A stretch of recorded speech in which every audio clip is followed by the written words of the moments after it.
today's Living Word with Pastor Arlene. Thank you for joining us today for another Living Word. Last week we were talking about the faithfulness of God, and we looked at Hebrews chapter 10 in verse 23. I'm just going to read that to you again out of the Amplified.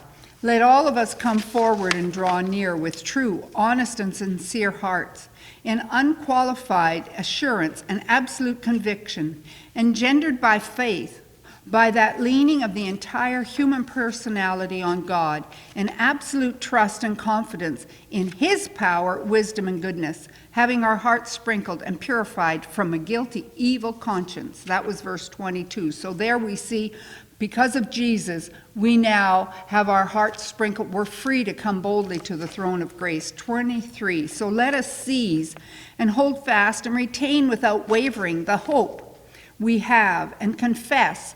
And here we come into confession, speaking and acknowledging what God has said. Philemon 1:6 says, the effect of our faith becomes effectual through the acknowledging, through the speaking of every good thing. We've been talking about God's faithfulness and how He has promised and what He promises He looks after.